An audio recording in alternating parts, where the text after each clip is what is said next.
Hello, and welcome to part 2 of State of the Game, an ongoing series where I recap the player adventures and the effects they have on the world around them in the Dawn of Heroes campaign.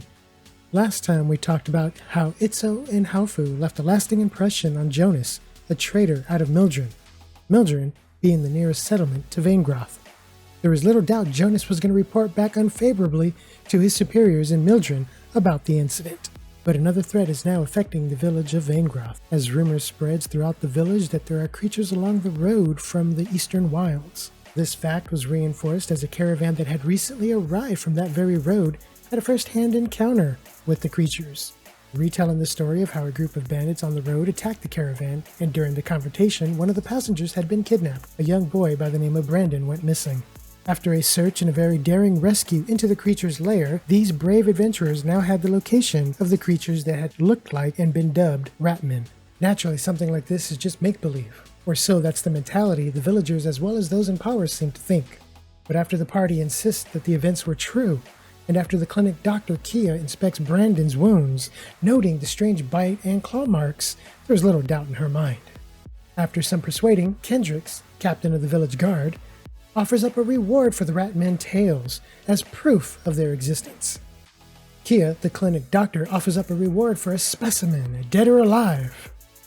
With the coin on the table, these brave adventurers gather their gear as well as some new companions and head back to the Ratman Cave. This battle wouldn't be the first time the party would have been to the Ratman Cave, no. The first time to rescue Brandon, a second time to collect the specimen, as well as the tales for the reward, and the final time to clear it out once and for all. The players in the game all gather together for this undertaking. 7 players in total. Now the party would enter the lair successfully, retrieve some more tales, as well as reaching the lower levels of the lair. They would encounter there, at the bottom of the lair, the Ratman Queen. And after a hard-fought battle and let's just say some interesting dives that is still brought up to this day, the battle was won, and the Rat Queen was defeated and the lair was finally cleared. The Queen's head would be the prize to be returned to the village as further proof. Now the Rat Queen's head wasn't the only prize. She was wearing a pair of emerald earrings that caught the eye of Itzo. And while most of the other party members were fascinated with the pool of water that had a mysterious glow to it, Valoria, after reading a book she was given at the start of the journey to the cave, was hearing a voice in her head that no one around her seemed to be able to hear.